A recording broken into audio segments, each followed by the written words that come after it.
Hello hello hello hello everyone, welcome to my YouTube channel virtual classes. और आज का हम लेक्चर स्टार्ट करेंगे अपना first lecture of quadratic equation. Chapter number 4 हमारा स्टार्ट हो चुका है क्लास 10th के मैथ में, और उसका चैप्टर नंबर 1 है क्वाड्रेटिक, मतलब चैप्टर नंबर 4 चल रहा है। आज का जो फर्स्ट लेक्चर है उसका क्वाड्रेटिक इक्वेशंस। देखो अपने टॉपिक आज का थोड़ा मैं ओवरव्यू दे दूं कि आज हम क्या क्या पढ़ने वाले हैं इस लेक्चर में, अगर टाइम बचता रहा तो। देखो सबसे पहले हम डिस्कस करेंगे क्वाड्रेटिक इक्वेशन के बारे में, दूसरा डिस्कस करेंगे हम उसके रूट के बारे में, और उसके बाद हम करेंगे 4.1 एक्सरसाइज सोल्व। अगर टाइम बचा तो हम उसका अगला भी कंसेप्ट सीखेंगे जो है हमारा क्वाड्रेटिक फॉर्मूला, बस सिंपल। फिर उसके बाद आते हैं इसके नेचर ऑफ रूट्स के बारे में, जो हम अपने नेक्स्ट लेक्चर में स्टार्ट करते हैं। देखो इसके और इससे पहले वाले चैप्टर की वर्ड प्रॉब्लम मैं साथ में सोल्व करवाऊंगा। पहले मैं चैप्टर नंबर 3 की वर्ड प्रॉब्लम सोल्व करवाऊंगा, फिर चैप्टर नंबर 4 की, क्योंकि सब कंसेप्ट थोड़े मिलते जुलते हैं वर्ड प्रॉब्लम में। चलो आज का लेक्चर स्टार्ट करते हैं। अपना सबसे पहली थिंग कि क्वाड्रेटिक इक्वेशन क्या होता है। देखो जैसे कि हमने चैप्टर नंबर 2 में भी पढ़ा था कि जो क्वाड्रेटिक इक्वेशंस है वो क्या हो, बताओ जल्दी कमेंट में, जल्दी बताओ जल्दी बताओ क्या था क्वाड्रेटिक इक्वेशन। आप सभी को पता कि क्वाड्रेटिक इक्वेशन क्या हो, a x square plus b x, ये इसकी क्या हो, जनरल फॉर्म बेसिकली। और अगर हम क्वाड्रेटिक इक्वेशन को डेफिनेट वाइज देखें तो उसकी डिग्री कितनी होनी चाहिए, 2 के बराबर। अगर उसकी डिग्री 2 है किसी इक्वेशन की डिग्री अगर 2 है तो क्या हो जाएगा, एक क्वाड्रेटिक इक्वेशन फॉर्म हो जाएगा, जिसकी कुछ जनरल फॉर्म कुछ इस तरीके से रहती है। ये हमने पढ़ चुके थे लास्ट लेक्चर, मतलब चैप्टर नंबर 2 में। अब जैसे समझो इसमें जो इंपोर्टेंट है, जैसे कि हमने पढ़ा था कि अगर डिग्री 2 है तो इसके कितने सॉल्यूशन आओगे, कितने आओगे, 2 सॉल्यूशन आओगे, 2 सॉल्यूशन आओगे, equal to 2 degree equal to 2 solution. अरे समझो 2 सॉल्यूशन मतलब जो ये वर्ड हो सॉल्यूशन, या फिर हम जिसे बोलते हैं आंसर या एक्स और वाई की वैल्यू निकालने को बोल रहे हैं सॉल्यूशन, इसे हम क्या बोल रहे हैं, बेसिकली रूट बोल रहे हैं, रूट। ठीक है, ये बात आपको याद रखनी। सॉल्यूशन का दूसरा मीनिंग हो यहाँ पे रूट। तो हमें पता है इसके कितने रूट आए, 2 रूट, जो हमने मानने थे क्या, अल्फा एंड बीटा, वही हम मान के चले गए, इस बार भी कोई प्रॉब्लम नहीं। तो ये है सिंपल। अब जब हम सबसे पहले क्वेश्चन जो 4.1 एक्सरसाइज है उसमें ये बेस कंसेप्ट है कि हम क्वाड्रेटिक इक्वेशन को सोल्व कैसे करेंगे, और उसे सोल्व करके हमें आंसर बताना हो, बस सिंपल। तो एक बार में कुछ क्वेश्चंस देखो यहाँ पे लिख के कि हम उसके साथ साथ सोल्व करते नजर आएंगे। चलो लेट्स स्टार्ट क्वेश्चन नंबर 1 कि छोटा सा एक थ्योरी पोर्शन था यहाँ पे चैप्टर नंबर 4 में। बेसिकली तो मैथ में क्वेश्चन ही क्वेश्चन चलते, तो क्वेश्चन हम डिस्कस करेंगे। अब जा देखो, अब जब हम बात करेंगे, देखो हमने बात तो कर ली, पर अब जब हम बात करेंगे जो क्वाड्रेटिक इक्वेशन होती है वो किस किस मेथड से सोल्व हो सके, किसके भी तो कुछ मेथड होंगे सोल्व करने के, तो वो हम आज सीखेंगे। सबसे पहला जो मेथड है वो है फैक्टराइजेशन, फैक्टराइजेशन। दूसरा मेथड आ है हमारा क्वाड्रेटिक फॉर्मूला, जिससे हम डायरेक्ट हमें आंसर मिल सके, क्वाड्रेटिक फॉर्मूला। बस ये 2 मेथड हो इसे सोल्व करने के तरीके। एक मेथड और हो जो आपके पास सिलेबस में है नहीं, वो एक्स्ट्रा है, उसे मैं एक्स्ट्रा के साथ ही पढ़ाऊंगा, क्योंकि हम एक एक्स्ट्रा क्लास लेंगे जिसमें हम अपने एक्स्ट्रा जो भी हमारे टॉपिक है वो हम सोल्व करेंगे। फिर इसके बाद देखो ये जो हमारे है ये बहुत इंपॉर्टेंट है चीजें यहाँ पे। और जब हम क्वाड्रेटिक फॉर्मूला पढ़ाए तो यहाँ से एक कंसेप्ट भी लोका होगा, नेचर ऑफ रूट का। क्या होगा, nature of root. Nature of root का जो कंसेप्ट हो यहाँ से आएगा क्वाड्रेटिक फॉर्मूले के बाद, क्योंकि हमें क्वाड्रेटिक फॉर्मूला क्या हो कि आपको पता, अगर अंडर फॉर एग्जाम्पल का आंसर देके दिखा अंडर रूट में ऐसा आ जाए -2, तो क्या हो आपको पता कैसे की वैल्यू निकल सके, नहीं, क्योंकि अंडर रूट के अंदर माइनस हमने सोल्व करना नहीं सीखा। हम इसको ऐसे सोल्व कर सके, पर क्या हम इसको ऐसे सोल्व कर सके, हम इसका भी आंसर बता सके कि 12 अंडर रूट के माइनस। अगर ये आंसर अंदर चले तो इसको बोलते हैं हम इमेजिनरी वर्ड, या फिर आपने कहीं पे नाम सुना आयोटा, इसको हम आयोटा बोलते हैं। ठीक है, चलो आज का लेक्चर स्टार्ट करते हैं, अपने क्वेश्चंस पे चलते हैं। अभी हम क्वेश्चन सोल्व करेंगे। सबसे पहले एनसीईआरटी बेस, तो एनसीईआरटी में ओपन करो 4.1 एक्सरसाइज, जल्दी जल्दी जल्दी ओपन करो 4.1 एक्सरसाइज। तो इतने में भी अपनी एक बार पीडीएफ ओपन कर लूं, ये भी तो समझा मैं एनसीईआरटी बेस क्वेश्चन। सबसे पहले क्वेश्चन में आई होप कि मुझे पता क्या है। सबसे पहले क्वेश्चन में आपको क्वाड्रेटिक इक्वेशन फाइंड करनी, कुछ फ्लोइंग क्वेश्चंस है वहां पे, उनमें से बताना कि इनमें से कौन कौन सी क्वाड्रेटिक इक्वेशंस है, राइट। तो एक बार सोल्व करके देखो उसे खुद से। चलो स्टार्ट करो 4.1 एक्सरसाइज। जैसे कि मैंने बोला था कि फर्स्ट क्वेश्चन में क्या होगा कि हमें चेक करना कि इनमें से कौन कौन सी क्वाड्रेटिक इक्वेशन है। अब देखो सब 8 क्वेश्चन है, 8 के 8 सोल्व करके दिखागा। देखो सबसे पहला क्वेश्चन कैसे लिख रहा है एक बार समझियो। क्वेश्चन की फॉर्म क्या है अपना, क्वेश्चन नंबर 1 का फर्स्ट पार्ट, जिसकी क्वेश्चन की फॉर्म है कुछ ऐसे लिख ली 1 + x + 1 का whole square equal to 2x - 3। तो मैं बता क्वाड्रेटिक इक्वेशन कब हो कोई क्वेश्चन, मतलब कोई इक्वेशन कब होगी क्वाड्रेटिक, जब उसकी डिग्री क्या हो 2। हाँ बता, जब होगी क्वाड्रेटिक इक्वेशन जब उसकी डिग्री 2 होगी। तो डिग्री कब 2 होगी, x की पावर हाईएस्ट क्या हो 2। तो देखो ये सिंपलेस्ट फॉर्म में है, बिल्कुल हमने सिंपल करके दिया। हमें क्या बनाना पड़ेगा, पहले सिंपलीफाई से खोलना पड़ेगा, ओपन करना पड़ेगा। एक्स स्क्वायर ये बन गया प्लस बी का whole square 1 square plus by 2x, और इधर क्या आ जाएगा 2x, ये अंदर मल्टीप्लाई हो जाएगा -6। तो ये x स्क्वायर 2 को इधर ले -2x प्लस 2, और ये देखो 6 भी इधर ले +6 प्लस 1 इक्वल टू 0। देखो ये हो गया 0, तो यहाँ पे क्या आता है x square plus 7 equal to 0। क्या है क्वाड्रेटिक इक्वेशन है बताओ जल्दी, राइट। क्योंकि जो इसकी डिग्री है, जो इसकी डिग्री है वो कितनी है 2, और 2 डिग्री वाले क्या हो गए sir quadratic equation. First question क्या है, यस ये क्या है क्वाड्रेटिक इक्वेशन है। अब देखो क्वेश्चन नंबर 2, जल्दी चेक करो क्वेश्चन नंबर 2। ये तो आप खुद से भी सोल्व करके बता सको, ये एक बार खुद से सोल्व करना फिर बताना। ऐसे ऐसा वो क्या है सिंपलेस्ट फॉर्म में है। तो ना सबसे पहले हमें क्या करना पड़ेगा सिंप्लीफाई, तो जब हमारा आंसर सोल्व होगा। अब देखो हमारा क्वेश्चन नंबर 2 जिसमें आई वर्ड प्रॉब्लम। देखो सबसे ज्यादा तो बच्चा फंसता है, वो फंसता है वर्ड प्रॉब्लम में। चलो सबसे पहले क्वेश्चन नंबर 2 का फर्स्ट पार्ट की एक बार इक्वेशन पढ़ो, कि बोलने की कोशिश क्या कर रहा। पढ़ो जल्दी जल्दी पढ़ो, जल्दी पढ़ो क्वेश्चन को। क्वेश्चन क्या है, the area of rectangle float. एक रेक्टेंगल फ्लोट है हमारे पास, शायद क्वेश्चन आपने पढ़ लिया होगा।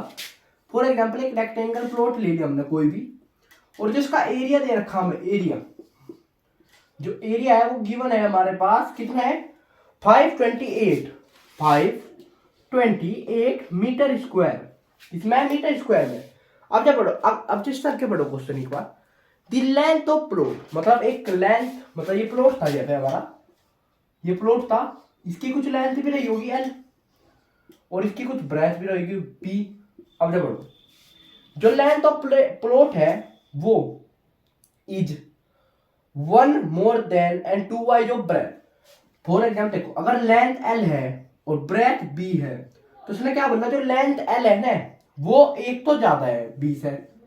b से मतलब लेंथ जो है वो ब्रेथ से एक तो ज्यादा है 1 मीटर, और ब्रेथ का क्या है 2 गुना है, क्या है 2 गुना। तो ये हो जाएगा हमारा इक्वेशन, ये बन गया हमारी फर्स्ट इक्वेशन। इसमें 2 इक्वेशन बनेगी, क्योंकि हमें क्या बनाना आपकी क्वाड्रेटिक इक्वेशन। ठीक है, कोई डाउट यहाँ तक। 2 वाइज का नहीं है ऐसे बुरे के साथ 2 गुना, ब्रेथ का ही तो 2 गुना है। ठीक है, एक ज्यादा और ब्रेथ के 2 गुना। उसके बाद देखो एरिया कैसे निकला, किसी रेक्टेंगल का length multiply breadth equal to area हो गया, और यहां से हम किसी की भी एक की वैल्यू निकाल सके लेंथ ब्रेथ में से, ये यहां से निकाल दो, सिंपल यहां पे निकाल दो। मान के चलो ब्रेथ की वैल्यू हमें गिवन है, ब्रेथ की रख लो l अपॉन में 2,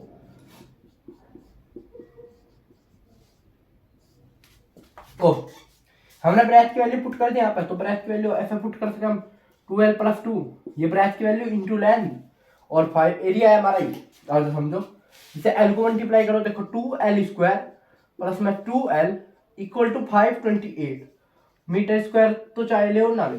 तो ये आपको क्या बनता नजर आया, आप जो देखो ये बनेगी क्वाड्रेटिक इक्वेशन, क्योंकि यहाँ पे अगर हम l की डिग्री देखें वो क्या है 2 1 के, ये कैसी फॉर्म बनती नजर आई, देखो ऐसी तो है फॉर्म।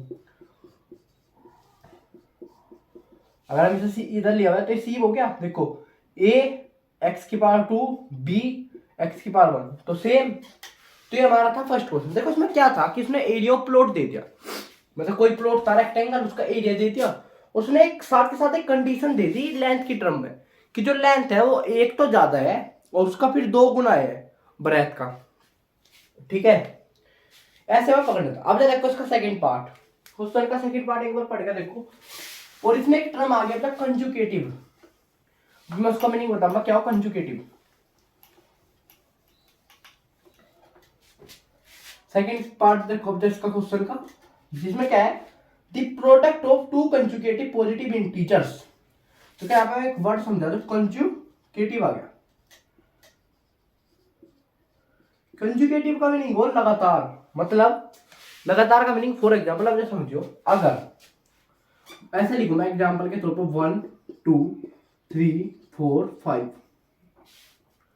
तो अगर हम देखें 1 के बाद आया 2, 2 के बाद आया 3, तो 1 से लगातार कौन सा है 2, उससे लगातार 3, उससे अगला 4। तो लगातार का मीनिंग हो एक के बाद एक, जैसे 1 के बाद 2 आवे, 2 के बाद 3 आवे, 4, ऐसे क्या हो लगातार, ये क्या हो लगातार हो। अब देखो इसमें हमें क्वेश्चन में क्या बोला, दो कंजुगेटिव टर्म है, तो कंजुगेटिव के लिए क्वेश्चन। तो थोड़े से मेरी तबीयत खराब है, खांसी और बहुत ज्यादा जुकाम हो रहा, कोल्ड।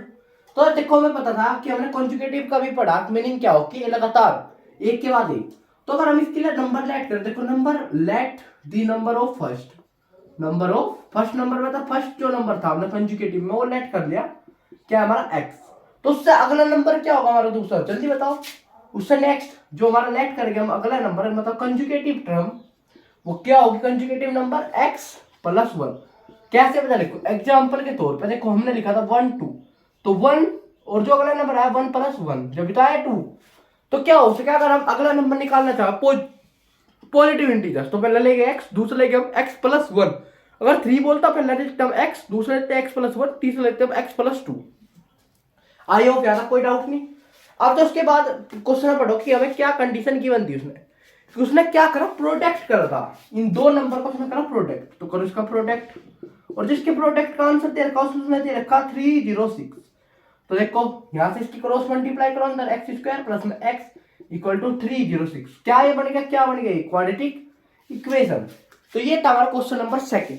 ये था आपकी बार कंजुगेटिव टर्म का, योग आपको समझ में आएगा क्योंकि चैप्टर नंबर 3 में कोई वर्ड प्रॉब्लम थी नहीं कंजुगेटिव टर्म की, क्योंकि वहां कुछ ही नहीं जाती अपने सीबीएसई में, तो वो छोड़ दी। अब देखो क्वेश्चन नंबर 3। क्वेश्चन नंबर 3 है एज बेस पर। अभी हमने इसलिए इक्वेशन बनाकर छोटी, जिससे हम इसे बाद में सोल्विंग करना सीख सके, क्योंकि हमने सोल्विंग मेथड नहीं सीखे। अब देखो क्वेश्चन नंबर 3 जो है एज बेस्ड प्रॉब्लम, मतलब क्वेश्चन नंबर 3 2 का पार्ट पढ़ो एक बार।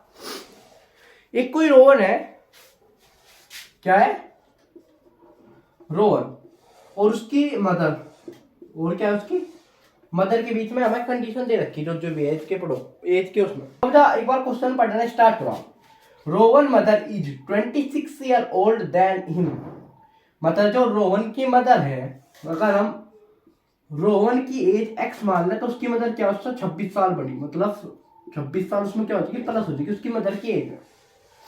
आई होप यहाँ कोई भी डाउट नहीं होगा, ये आपको समझ में आ गया क्यों हुआ है। क्योंकि देखो अगर मैं, मेरी एज x है, मेरी मम्मी की एज मेरे से बड़ी तो होगी, तो मेरी मम्मी की एज क्या होगी, x प्लस 26 ईयर, क्योंकि वो मेरे से कितनी है, 26 साल बड़ी है, फॉर एग्जाम्पल मान के चलो, तो 26 साल बड़ी तो होगी वो मेरे से, तो 26 ईयर प्लस हो जाएगी। और इधर समझो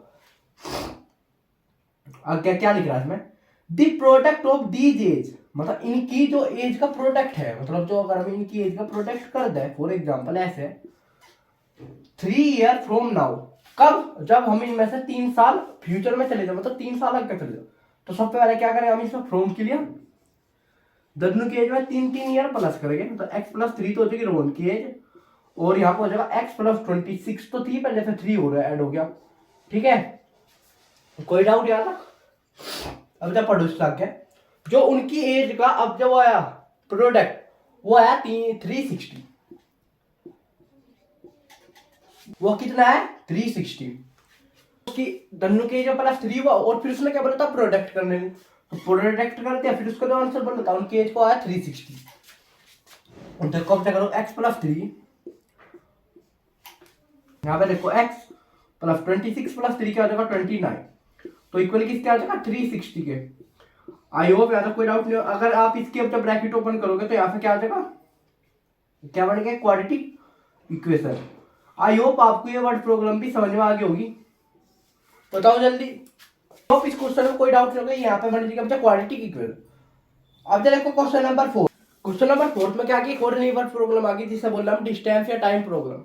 एक बार क्वेश्चन पढ़ो, थोड़ी तबीयत खराब हो रही, कोल्ड की वजह से थोड़ा सा रोक रोक के वीडियो बनानी पड़ रही है इसलिए। अब देखो क्वेश्चन, मतलब इसका क्वेश्चन नंबर मतलब 4, इसका पार्ट बोल रहा 4। एक बार से पढ़ो एक बार खुद से, पढ़ के देखो खुद से क्या बोल रखा है इस क्वेश्चन में। देखो क्वेश्चन पढ़ो, अ train travel a distance 480 kilometre at a uniform speed. Question पढ़ो, एक जो ट्रेन है, मान के चलो एक ट्रेन ये कोई ट्रेन है, ये क्या है, ट्रेन है जो एक यूनिफॉर्म स्पीड पर चलने लग रही, यूनिफॉर्म स्पीड पर। तो यूनिफॉर्म स्पीड जो है वो हमने मान ली अपनी एक्स, मान के चलो आप फॉर एग्जाम्पल। अब देखो उसने कितनी किलोमीटर ट्रेवल डिस्टेंस करा, इसका ट्रेवल वो करा 48 किलोमीटर, इसने डिस्टेंस ट्रेवल करा टोटल। उसके बाद इफ अगर हम स्पीड में से जिसकी यूनिफॉर्म स्पीड थी, अगर इसमें हम सबसे पहले लेस करते 8 किलोमीटर, तो x माइनस 8 हो जाएगा। देखो अगर हम लेट कर इसमें तो कर दें x में से 8 माइनस कर दे इसकी स्पीड, तो उसने क्या बोला उसके बाद जब हम अपनी 8 किलोमीटर पर आवर स्पीड कम कर देंगे तो उसने 3 घंटे ज्यादा लिए, मतलब डिस्टेंस तो ये थी 480 किलोमीटर। जब वो यूनिफॉर्म स्पीड से ट्रैवल करता है x किलोमीटर पर आवर से, तो उसने कुछ टाइम लिया, मान के चलो t1। और जब वो वापिस से अब अगर हम इसमें से देखो ये 80 किलोमीटर है, बिफोर 80 किलोमीटर ही, पर अब की बार स्पीड क्या होगी, x माइनस 8 किलोमीटर होगी। और जब की बार उसने टाइम लेना इससे 3 गुना 3 ज्यादा लिया था, t1 था तो उससे क्या लिया 3 गुना ज्यादा लिया घंटे। तो ये था हमारा, अगर ये 1 घंटा ले रहा तो ये 3 घंटे ज्यादा लिए, मतलब 4 घंटे लगे थे। Simple simple. तो देखो सबसे पहले इक्वेशन बनेंगे यहाँ पे, ये बनेगी उसने डिस्टेंस ट्रेवल करी इतने किलोमीटर। अगर इक्वेशन कैसे बनाओगे हम यहाँ पे, स्पीड का फॉर्मूला क्या हो, डिस्टेंस अपॉन टाइम। तो इसका टाइम कितना था, t1 प्लस 3, ये तो था इसका टाइम। मान लो चलो t2 मान लो, चलो फॉर एग्जांपल t2 टाइम है। अब जैसे समझो फर्स्ट वाली, इसमें यूनिफॉर्म स्पीड में क्या था, स्पीड थी x और किलोमीटर थे इतने और टाइम था t1। दो इक्वेशन बन गई। अब जब ये देखो हमें बनानी क्वाड्रेटिक इक्वेशन। अब जब हमें क्या बनानी क्वाड्रेटिक इक्वेशन, तो हम कैसे बना पाओगे इस चीज को, हम कैसे सोल्व कर, हमें ऐसा पता जब वो t1 टाइम था तो उसने लिया 1 घंटा, तो t2 टाइम के लिए उसने कितने लिए, 3 घंटे एक्स्ट्रा तो लिए। t1 को कवर करने के लिए t2 टाइम ने 3 घंटे एक्स्ट्रा लिए। तो किसके टाइम में 3 घंटे प्लस होगा, जल्दी बताओ, बताओ जल्दी बताओ, एक बार सोच के देखो कि जो t2 टाइम है वो तो 3 घंटे ज्यादा एक्स्ट्रा जा रहा, 3 घंटे ज्यादा ले रहा है t2 टाइम t1 के अकॉर्डिंग, बताओ जल्दी। तो इक्वेशन में अगर मैं ऐसे लिखूं t1 इक्वल समथिंग t2, तो किसमें प्लस होगा 3 का, t1 में t2 में। तो देखो सिंपल है, t1 टाइम में कितने घंटे लगे, 3 घंटे ज्यादा लगे ना t2 को इक्वल करने के लिए, तो हम किसमें प्लस कर देंगे, t1 टाइम। तो यहाँ पे निकाल लो t2 टाइम क्या आ जाएगा,